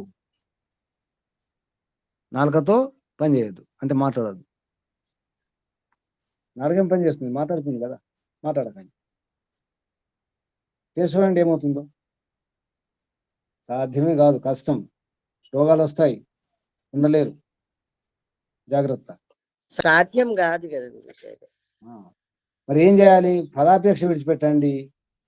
ఫలాపేక్ష లేకుండా చేయండి, అంతే. మనస్సు అదుపులో ఉంచుకోవాలి. ముఖ్యంగా మైండ్ కంట్రోల్ చేసుకోండి. ప్రత్యాహారం, యోగ పరిభాషలో, యోగాంగాలలో ప్రత్యాహారం ఉంది. ప్రత్యాహారం పాటించండి. లేదా సంధ్యా మంత్రాల్లో మనస పరిక్రమ మంత్రాల్లో ఉన్నటువంటి అర్థం చూసుకోండి. మనసును అటు ఇటు పోనివ్వకండి. ప్రాచీ దిగగ్ని, దక్షిణ దిగింద్రో, ప్రతీచి దిగవరుణో, ఉదీచి దిక్సోమో, తర్వాత ధ్రువ దిగింద్రో. ధ్రువ ఏముంది? ఊర్ధ్వ. ఏ దిక్కున పోనీయకండి, వెనక్కి లాగండి, ఆపేసేయండి. అది ముఖ్యం అన్నమాట. మనసును అదుపులో ఉంచుకోండి, అది ముఖ్యం. మనసు తేనెటీగలో రాణిగా లాంటిది, ఇంద్రియాలకు రాజు, రాణి. మనసు ఎక్కడ ఉంటే అక్కడ ఇంద్రియాలు పనిచేస్తాయి. మనసు లేకుండా ఏ ఇంద్రియం పనిచేయదు, కర్మేంద్రియం కూడా పనిచేయదు. మనసు ఉండాలి. మనసుతో ఎన్నో పనులు, చిత్ర విచిత్ర పనులు చేయొచ్చు, ఎన్నో. మనసుతో అతీంద్రియం, అందుకే దాన్ని అతీంద్రియం అన్నారు. అతీంద్రియం. చాలా శక్తులు ఉన్నాయి మనసుకు. దాన్ని అదుపులో పెట్టుకోండి, దాన్ని సేవకునిగా మార్చుకోండి, బానిసగా చేసుకోండి. మనసును బానిసగా చేసుకోండి, మనసుకు బానిస కాకండి. అప్పుడు ఏమంటారు? ఫలాపేక్ష ముఖ్యంగా ఇంత రావాలి, అంత రావాలి ఆశించకండి. కర్తవ్య భావనతో, దాన్ని నియతం కూరు కర్మత్వం అన్నారు చివరి శ్లోకం ఇందులో. ఈ శ్లోకమే అసలు మొత్తం భగవద్గీతకు కేంద్రం. నియతం కురు కర్మత్వం కర్మజ్యాయో హి అకర్మణ శరీరయాత్రాపి చ తేన ప్రసిద్ధే ఇథ అధకర్మణ అన్నారు. ప్రసిద్ధ్యేత్ అకర్మణ, ప్రసిద్ధేత్ అకర్మణ. అది ధావుంది, ఒత్తుదా ఉంది, తప్పు. ఈ శ్లోకం చూడండి. ఈ శ్లోకమే కుర్వన్నేవేహ కర్మాని లాగంటి అటువంటి అర్థాన్ని ఇచ్చే శ్లోకం. కుర్వన్నేవేహ కర్మాని జిజీవిషే శతం సమః ఏవంత్వై నాన చేతోస్తి నా కర్మ లిప్యతే అన్నది. కర్మ అంటదు, అది ఇటువంటిదే. అకర్మణ, పని చేయకపోతే శరీరయాత్రాపి చ, శరీరయాత్ర కూడా జరగదు, భయంకరం. శరీరయాత్రాపి చ తే న ప్రసిద్ధ్యేత్ అకర్మణ. అర్థం చెప్పండి. నిత్యానంద గారు, శ్వేతమ్మ గారు, ఎవరైనా. గురుజీ, త్వం నీవు నియతం కురు కర్మత్వం కర్మ, వర్ణాశ్రమములకు తగినట్లు విధింపబడిన యజ్ఞ దానాది కర్మ కురు చేయుము. హి కారణమేమన అకర్మణ కర్మజ్యాయ, కర్మత్యాగము కంటే కర్మాచరణం ఎక్కువ. అకర్మణ తే కర్మ చేయని నీకు శరీరయాత్రాపి జీవన నిర్వహణము కూడా నప్రసిద్ధేత్ సిద్ధింపదు. తాత్పర్యము, అందువలన నీవును వర్ణాశ్రమములకు తగినట్లు విధింపబడిన కర్తవ్యములను ఆచరింపుము. అదియే నీకు శ్రేయస్కరము. కర్మములను త్యజించుట కంటే కర్మలను ఆచరించుటయే శ్రేష్టము. కర్మల విడిచియుండు వాని జీవితమే నిలువది కదా గురుజీ. కర్మ విడిచితే జీవితం ఉంటుందా? నిలవదు, ఉండదు. అందుకే కర్మ చేయండి. కర్మ చేస్తే తిన్న జరుగుతుంది అనండి. కర్మ చేస్తే తిన్న జరుగుతుంది. కర్మ చేయకపోతే తిన్న జరగదు. శరీరానికి బలం రాదు, పుష్టి రాదు. బాగా గుర్తుంచుకోండి. కర్మ చేయండి. కాళ్ళు పని చేయకపోతే చేతులతో చేయండి. చేతులు పని చేయకపోతే కాళ్ళతో చేయండి. పని చేయండి. పని చేయడం అవసరం ఉంది. కనీసం శుద్ధిని చేసుకోండి. మలమూత్రాలు శుద్ధి చేసుకోండి. లోపల మలినాలు లేకుండా చూసుకోండి.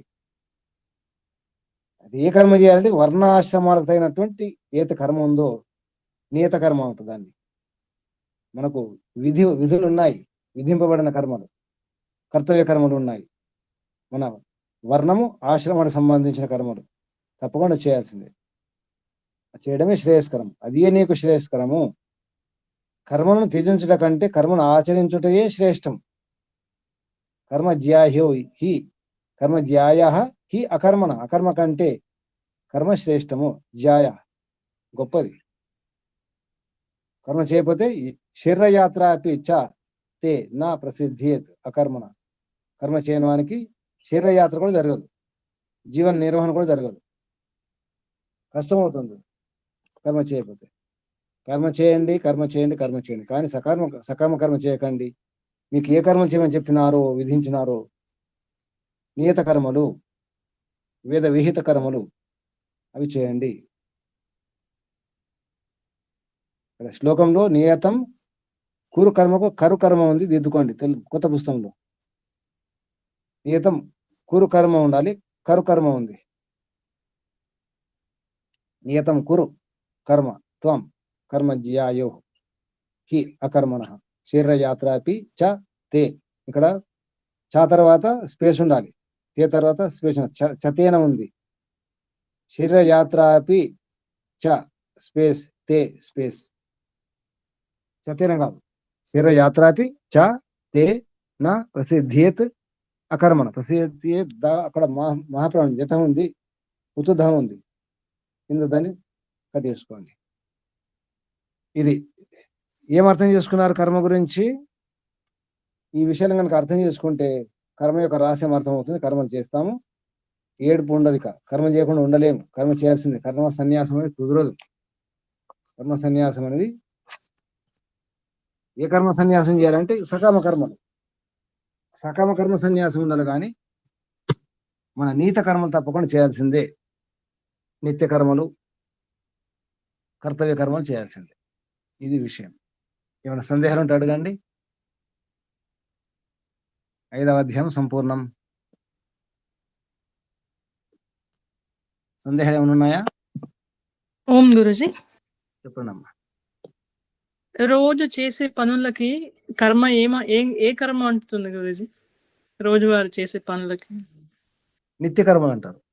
నిత్య కర్మలకి కర్మ అంటడం అది అంటడం ఉండదు. చేయాల్సింది. మనం ఇప్పుడు ఉదయం లేస్తాము, రాత్రి పడుకుంటాం, ఇవన్నీ కర్మలే. తింటాం, స్నానం చేసుకుంటాం, ఇవన్నీ కర్మలే. వీటికి ఏమి ఉండదు. నిత్య కర్మలు వాటికి ఏమి ఉండదు. ఫలం ఏంటంటే మనం శుద్ధంగా ఉంటాం, ఆరోగ్యంగా ఉంటాం, అదే ఫలం. కానీ భగవంతుని ద్వారా ఫలితం ఏమి ఉండదు. దానికి భగవంతుని ద్వారా ఫలం అంటే భగవంతుడు ఏదైతే కర్మ చేయమన్నాడో ఆ కర్మ చేస్తే ఫలం ఉంటుంది. ఏదైతే చేయొద్దన్నాడో ఆ కర్మలు చేయకుండా ఉంటే మేలు. భగవంతుడు నిషేధించిన కర్మలు చేస్తే పాపం అవుతుంది, నేరం అవుతుంది, దానికి శిక్ష ఉంటుంది. కానీ నిత్య కర్మలకు ఏముండదు, మీకు చేయాల్సిందే. దానివల్ల మనకు ఆరోగ్యం బాగుంటుంది, శుద్ధి శుభ్రత ఉంటుంది, ప్రసన్నంగా ఉంటాం, ప్రశాంతంగా ఉంటాం. ఫలం వెంటనే ఫలం వచ్చేస్తుంది కదా, అవును గురుజీ. ఫలం వెంటనే వచ్చేస్తుంది. భగవంతుడు ఇవ్వాల్సిన అవసరం లేదు. ఆకలి వేస్తుంది, తిన్నాం, ఫలం ఏంటి? ఆకలి తీరింది, అయిపోయింది. భగవంతుడు ఇవ్వాల్సిన ఇంకా ఏమి ఉండదు. ఇక మంచి ఆహారం తీసుకున్నారు, పుష్టి నుంచి ఆహారం, పుష్టి వస్తుంది. భగవంతుడు ఇవ్వాల్సిన అవసరం లేదు. అది అన్ని భగవంతుడు ఇవ్వడు, బాగా గుర్తుంచుకోండి, ఇది ఒక రహస్యం. ఇది అన్ని కర్మలకు భగవంతుడే ఫలం ఇస్తాడు అనుకోకండి. ఇప్పుడు దొంగతనం చేస్తే పోలీసులు పట్టుకున్నారు, జైలు పెట్టారు, అది భగవంతుడు పెట్టినట్టు కాదు. ఇక్కడ వ్యవస్థ, ఇక్కడ చట్టం. అది దొంగతనం చేస్తే పట్టుకుంటారు, లోపలేస్తారు, ఫలం అయిపోయింది. దానికి భగవంతుడు ఇంకా ఫలం ఇవ్వడం ఉండదు. ఎప్పుడైతే దొంగతనం చేసి దొరకకుండా, తప్పుడు సాక్ష్యాలు చేసి పట్టుబడకుండా ఉంటాం, ఈ పోలీసులకు దొరకం, ఇక్కడ శిక్ష ఉండదు. కానీ భగవంతుని న్యాయస్థానంలో శిక్ష ఉంటుంది. అప్పుడు ఇదొక రహస్యం. ఇక్కడ పోలీసులు పట్టుకోలేదు, శిక్ష వేయలేదు, ఫలం అనుభవించలేదు. కానీ భగవంతుని వ్యవస్థ ఒకటి ఉంది, అక్కడ శిక్ష అనుభవించాల్సింది. ఇటువంటి కర్మ గురించి చాలా రహస్యాలు ఉంటాయి. చిత్రంగా ఉంటుంది కర్మ ఫల వ్యవస్థ. అందుకే కర్మ గురించి బాగా తెలుసుకోవాలి. ఇంకా ధన్యవాదాలు గురుజీ. అందుకే మాటి మాటికి నా కర్మ నా కర్మ అంటాం మనం. అందరు అంటారు నా కర్మ అని. కాకపోతే కొందరు ఇంగ్లీష్లో చెప్పుకుంటారు, కొందరు హిందీలో ఊర్లో చెప్పుకుంటారు. మేరా కిస్మత్ అంటారు, కొందరు నసీబ్ అంటారు. ఏ పేరు ఏ పదం వాడినా అర్థం ఒకటే. మీరు నసీబ్ అన్నా, కిస్మత్ అన్నా, అదృష్టం అన్నా, నా భాగ్యం అన్నా, దౌర్భాగ్యం అన్నా, నా దరిద్రం అన్నా, నా కర్మ అన్నా ఒకటే అర్థం. మీరేమి తిట్టుకుంటారమ్మా మహేశ్వరమ్మ గారు? కర్మనే అనుకుంటాను గురూజీ. కర్మ కర్మ కర్మ ఒకసారి చెప్పండి. కర్మ వేరు కర్మ వేరు గురూజీ. కర్మ వేరు కర్మ వేరు. కర్మ అంటే దురదృష్టం అని, కర్మ దురదృష్టం.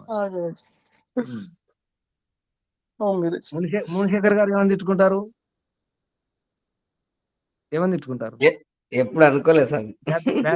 బ్యాడ్ లక్ అంటారా? నా బ్యాడ్ లక్ ఏమని తిట్టుకుంటారు? ఎప్పుడు అనుకోలే అది. ఎందుకు అనుకోరు? తప్పకుండా లోవడు అనుకుంటాం. నా కర్మ ఏదో అనుకుంటున్నా, ఏ జన్మల పాపము ఏదో అనుకుంటాం కదా, ఏదో ఒకటి తప్పకుండా అనుకుంటాం. అనుకోకుండా ఎవరు లేరు ఇందులో. ప్రతి ఒక్కరు, ఏ దేశం వారైనా, ఏ భాష వారైనా. గురూజీ ఏ కష్టం వచ్చినా సరే నా కర్మ అంటాం గురువు. అంతే, కర్మ అంటారు. ఏనాడు చేసిన కర్మ అంటాం. ఏనాడు చేసిన కర్మ, ఏ జన్మ కర్మనో. సుజాతమ్మ గారు ఏమని తిట్టుకుంటారు? సుజాతమ్మ గారు ఏదో బతుకు అనుకుంటా గురూజీ. నాదేం బతుకు అంటారా? ఏదో బతుకు. ఏదో బతుకు అర్థం ఒకటే. మీరు ఏ పదం వాడినా అర్థం ఒకటే. తిట్టుకోకండి. నేను ఇలా అనుకోండి, నేను సరైన కర్మ చేయలేదు అనుకోండి, అంతే. కర్మ రహస్యం ఇది. అందుకే ఎన్నో పేర్లు పాపం దానికి. దాని కర్మ అది కదా, కర్మ దాని కర్మ. గురూజీ అంటే ఇప్పుడు సత్వగుణము, రజోగుణము, తమో గుణము, దాన్ని బట్టి ప్రవర్తన అనేది, అంటే ఎలా ప్రవర్తిస్తున్నాను అనేది ఉంటుంది కదా గురూజీ. దానికి ముందు జన్మ కర్మఫలాలు కూడా నడిపియొచ్చా గురూజీ? అవి కూడా వాటి ప్రేరణ కూడా ఉంటుందా గురూజీ? వీటికి తోడవుతుందా గురూజీ? లేదు, పూర్వజన్మ దాన్ని బట్టి మనకు జన్మ వచ్చేసింది, అయిపోయింది. శాంతి, అది అయిపోయింది. పూర్వజన్మ కర్మను బట్టి మనకు శరీరం వచ్చింది. శరీరం వాతమో పిత్తమో కఫ శరీరాలు వస్తాయి కదా మన శరీరం. ఇప్పుడు నా శరీరం కఫ పిత్తం మిశ్రిత శరీరం నాది, మీది వేరే కఫ శరీరం కావచ్చు. అలా ఆ శరీరం ఇవ్వడంతో అయిపోయింది. గత జన్మలో వాటి ప్రభావం. ఇప్పుడు జన్మ తీసుకునే వరకే కర్మఫలం అంత అయిపోయింది, ఫలం వచ్చేసారు కదా. ఇప్పుడు మనం దాన్ని ఎలా వాడుకుంటున్నాం, ఈ శరీరాన్ని ఎటువంటి ఆహారం ఇస్తున్నాం, ఎటువంటి వ్యవహారం చేస్తున్నాం, ఎటువంటి లోపల జ్ఞానాన్ని నింపుతున్నాం, ఎటువంటి సంస్కారాలు చేస్తున్నాం, అది మన పురుషార్థమే. అంటే అప్పటి జన్మ కర్మకు సంబంధించిన ఏవి ఉండవు దీనికి. అంటే ఇప్పుడు చేసే కర్మలకి వాటితోనేం సంబంధం ఉండదు. ఇప్పుడు గత జన్మలు దానికి భగవంతుడు ఫలం ఇచ్చేసాడు కదా, శరీరం ఇచ్చేసాడు, ఇచ్చేసి అయిపోయింది. శరీరం ఇవ్వడం వరకే. తర్వాత ఇంకా కొన్ని సంస్కారాలు ఉన్నాయి, ఇంకా కొన్ని ఉన్నాయి, తర్వాత వచ్చే జన్మలో చూసుకుంటాడు అది. అంటే ఈ జన్మకైతే మనము ఉదాహరణకి ఎలా చెప్తారంటే సగం పుణ్యాలు సగం పాపాలు అయితే, లేదా పుణ్యాలు 60-70% ఉండి పాపాలు 30%, 40%, 20% అట్లా ఉంటాయి. కొందరు పుణ్యాలు 90% కూడా ఉండొచ్చు. మానవ శరీరం ఇవ్వడం అయిపోయింది. ఇంకా కొన్ని మిగిలినవి ఉన్నాయి కదా పాపకర్మలు, వాటి ఏ జన్మ ఇస్తాడో భగవంతుడు చేస్తుంది. అంటే మళ్ళీ ఈ జన్మలో చేసుకునే వాటికి యాడ్ అయితే దాన్ని బట్టి ఉంటుంది. అదే అందుకే పురుషార్థం చేసుకోండి అంటారు ఇక్కడ. మానవ జన్మ పురుషార్థం చేసుకుంటే ఇంకా పుణ్యం. ఇప్పుడు 40% పాపాలు చేసుకున్నాను, 60% పుణ్యాలు చేసుకున్నాను, మానవ జన్మ వచ్చింది నాకు. వచ్చింది. ఇంకా 40% పాపాలు ఉన్నాయి కదా. ఉన్నాయి. ఇప్పుడు ఏం చేయాలి? 40% పాపాలు ఉన్నాయి, పుణ్యాలకు అయిపోయింది, పుణ్యాల శరీరం వచ్చేసింది, పుణ్యాలది అయిపోయింది, ఇంకేం లేదు, పుణ్యాల బ్యాలెన్స్ లేదు. ఇక నేనేం చేయాలి? 60% కంటే ఇంకా ఎక్కువ చేసుకోవాలి, ఇంకా పెంచుకోవాలి నిజానికి. లేదు కనీసం 50% చేసి పెట్టుకోవాలి. ఎందుకంటే ఆల్రెడీ 40 ఉన్నాయి కదా. 40 పాపాలు ఉన్నాయి అమ్మా, పాపాలే ఉన్నాయి కదా గురూజీ. అందుకని మళ్ళీ మానవ జన్మ రావాలంటే మళ్ళీ ఇంకెక్కువ చేసుకోవాలి పుణ్యాలు. 40 ఉన్నాయంటే నేను 60 చేసుకోవాలి, లేదు కనీసం 50 అయినా చేసుకోవాలి. అలా అంటే పుణ్యం చేసుకోవాలి. పాపాలు ఉన్నాయి, వాటికి మళ్ళీ ఏదో ఒకటి తప్పకుండా ఫలం వస్తుంది, శిక్ష వేస్తాడు ఆ పాపాలకు. ఈ జన్మలు వేయలేదు, మళ్ళీ వచ్చే జన్మలు వేయచ్చు కదా. అందుకే వచ్చే జన్మ మానవ జన్మే వస్తుందని చెప్పలేము, గ్యారంటీ లేదు,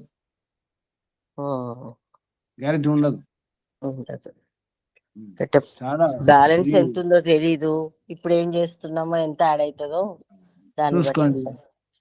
బ్యాంక్ బ్యాలెన్స్ ఒకసారి బ్యాలెన్స్ షీట్ చూసుకోండి, ఒకసారి బ్యాంకు వెళ్ళండి, బ్యాంకు వెళ్ళి చూసుకోండి ఎంత బ్యాలెన్స్ ఉంది, ఎంత ఖర్చు చేసినారు, దేని ఖర్చు చేసినారు చూసుకోండి. అకౌంట్ చూసుకోండి, చిట్టాపత్రం చూసుకుంటే బాగుంటుంది. ఓం స్వామి కొంతమంది రోగాలు వచ్చినప్పుడు ఏమంటారంటే నేను అన్ని మంచి పనులే చేస్తున్నా, మంచిగానే ఉన్నాను, మరి ఇవి ఏమైనా పోయిన జన్మలోటి ఏమన్నా పాపాల ఫలితమేమో అని అంటుంటారు రోగాలకు. అది కరెక్టేనా సార్? ఉంటాయి, పోయిన జన్మ కూడా ఉంటాయి రోగాలు రావడం. ఒకసారి గత జన్మలో రోగాలు అవి కూడా వచ్చే అవకాశం ఉంది, తాతల రోగాలు కూడా వస్తాయి, వంశపారంపర్యంగా వచ్చే రోగాలు ఉన్నాయి కదా, ఉన్నాయి.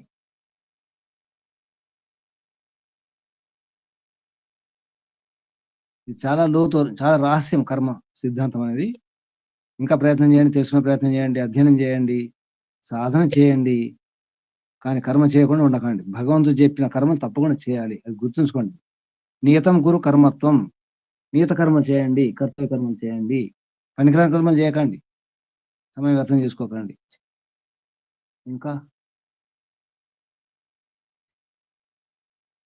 ఇంకేమైనా సందేహాలు ఉన్నాయా?